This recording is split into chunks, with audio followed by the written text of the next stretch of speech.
harvesting systems that. And these are two kinds of areas. One, rain-fed and river-fed. The first type, system areas. The non-system areas are only rain-fed. There are no rivers. See, this is a system area. You can see the water flowing in this river is diverted and collected in these tanks. Therefore, the water that gets wasted by flowing into the sea is minimized. And these tanks are in turn connected.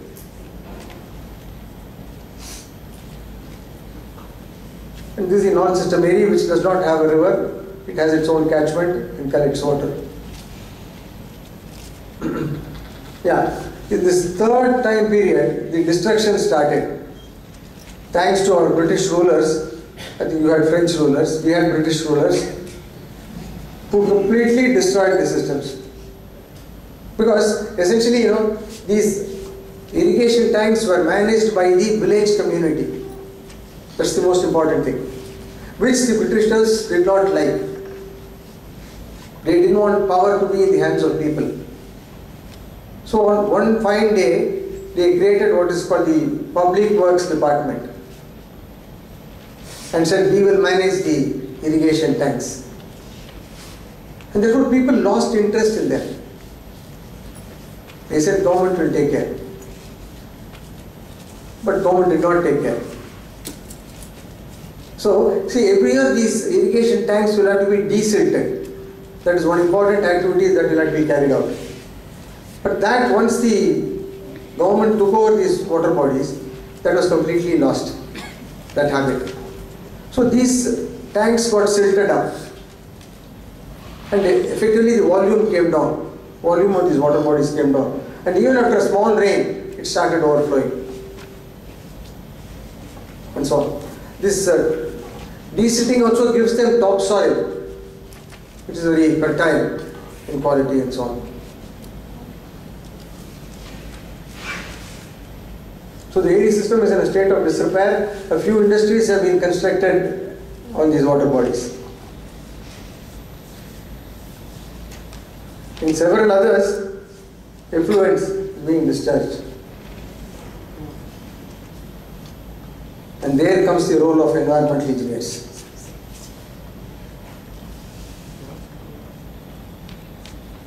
So rainwater harvesting has only two aspects. One is you collect rainwater in a plastic tank or a masonry tank for immediate use, or put it into the soil as recharge. And this will have to be done both in villages as well as in cities, at two levels, at the macro level as well as at the micro level.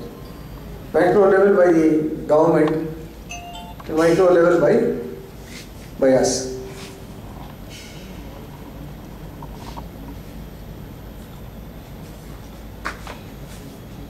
As I said, rural areas, it's mostly traditional. So one need not go and talk about rainwater harvesting. To them, they know what to do. So, and it's relevant in urban areas. So why should we harvest in cities? To augment the municipal supply and to sustain the groundwater source.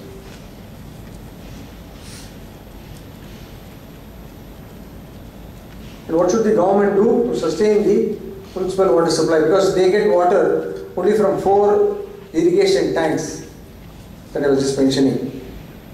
So unless they are kept in good shape, you will not be able to collect rainwater in them. And to mitigate floods.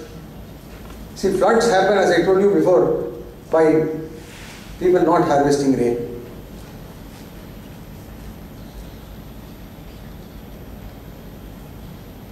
So what should every resident do?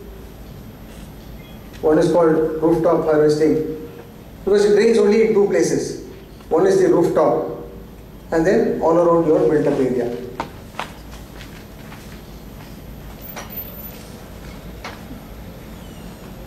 As I said earlier, rooftop water is clean enough that you can collect it for immediate use in a summer.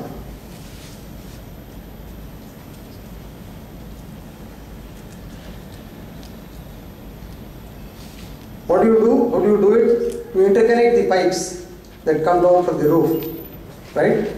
And pass it through what is called a first flush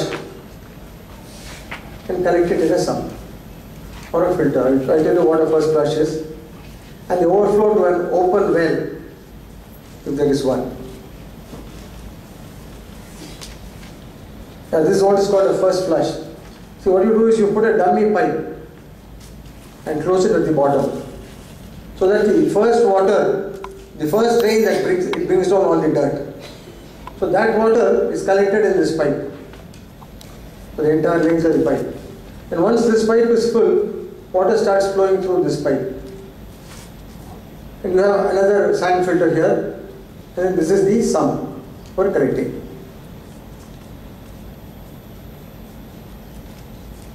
Yeah, this is a rough drawing. These are the rooftop pipes.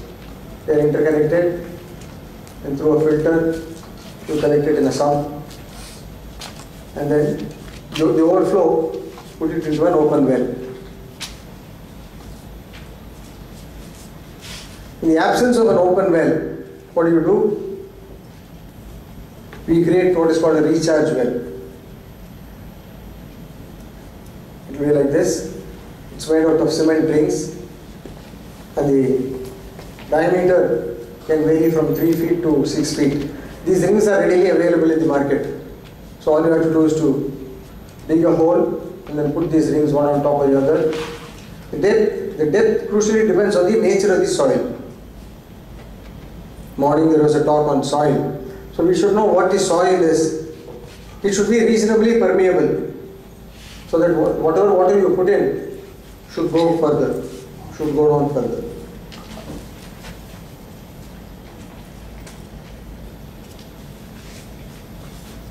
And what do you do with the rain that falls all around the building? You can see that it goes through the gate to the street. So that can be intercepted near the gate and put into another recharge well, like this. With perforated lid, the water that flows from here will fall into this gutter and then taken to a recharge well which is located somewhere here.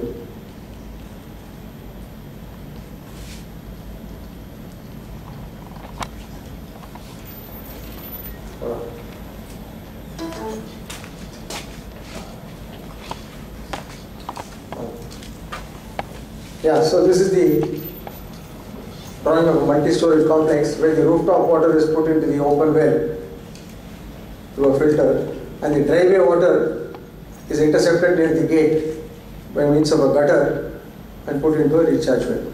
This is a recharge well. So you draw water from only this well, not this. This is called a recharge well. See, you should imagine the groundwater source to be a bank. So recharge is depositing money into the bank, and source well is to draw water from the bank.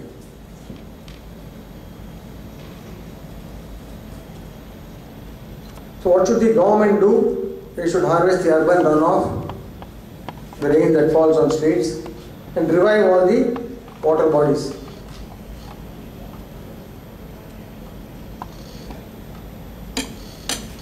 Yeah. What are the benefits of harvesting?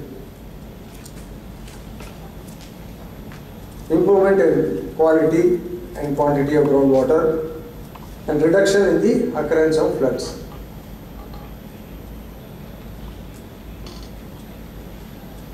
Yeah. But Tamil Nadu is the first state to make rainwater harvesting compulsory in the entire country. That's why Modi or Prime Minister Modi in his speech in Parliament mentioned that we should learn rainwater harvesting from Tamil Nadu. The law came into effect in October 2002. And therefore, Chennai's water availability is quite comfortable because of that. Thanks to both rainwater harvesting and good monsoon for the past few years. The groundwater levels have gone up by 6 meters because of all the rainwater harvesting efforts that we took. And the quality has also improved.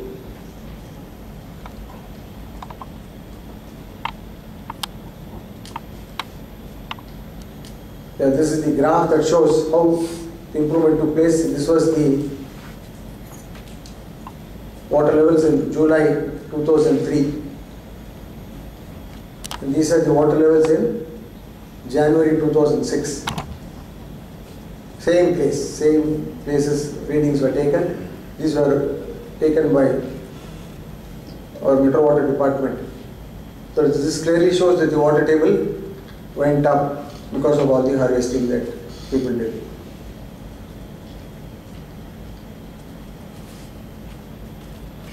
Yeah. Another important evidence came from temple tanks. In Chennai there are 39 temple tanks and all of them were dry before 2005. They were used as a playground. So you can see children playing cricket here. And there is a temple tank. I don't know if you have come to Chennai, there's a place called Mylapore. This is the Mylapore temple tank. And you can see how it is now. It's full of water. Since 2006, for almost 8 years, this has remained so. So Chennai is no longer water starved, and it was never rain starved.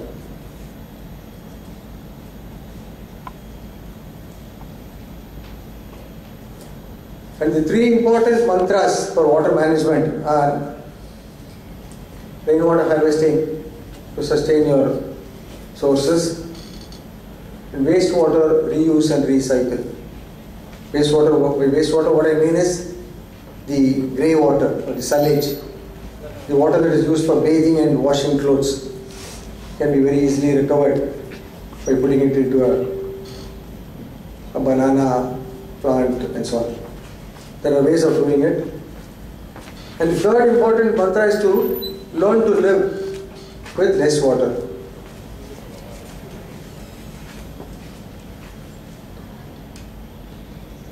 I'll just show you some cartoons as to how harvesting has evolved in cities.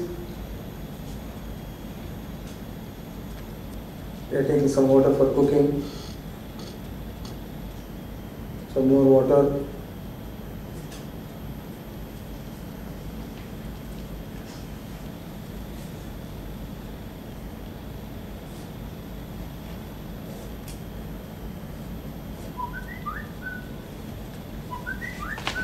Thank you.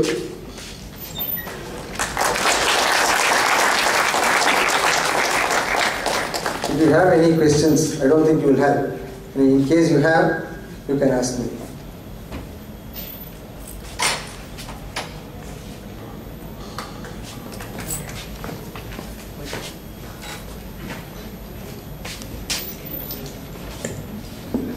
Hello sir, this is Zuddhoda. Probably maybe knowing me. Yeah. Sir, I have one question. Yeah, sir, how you communicated this idea to the politicians? I heard that you did a lot of work in the area. Because explaining to technical people, that it's difficult, but not technical, political. I don't go to technical people at all. They are dangerous people. They will, kill my inspiration, kill my interest and so on. So what I did was, that's a very good question, but I didn't want to unnecessarily talk about myself. The point is, I live in a place called Besant Nagar in Chennai, which is close to the beach. I have been living there for 40 years, and I'll have to live there for another couple of years at least. And therefore, in my own selfish interest, I wanted to protect the groundwater source there.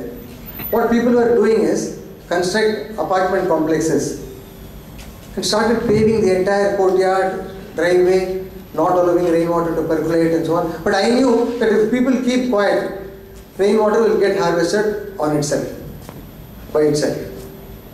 But people were not willing to keep quiet. They started constructing. They are fond of cement and tar.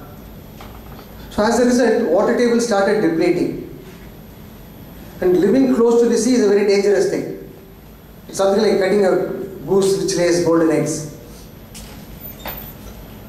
But over exploitation, we started getting brackish water into our freshwater aquifers. Then I thought I should not keep quiet.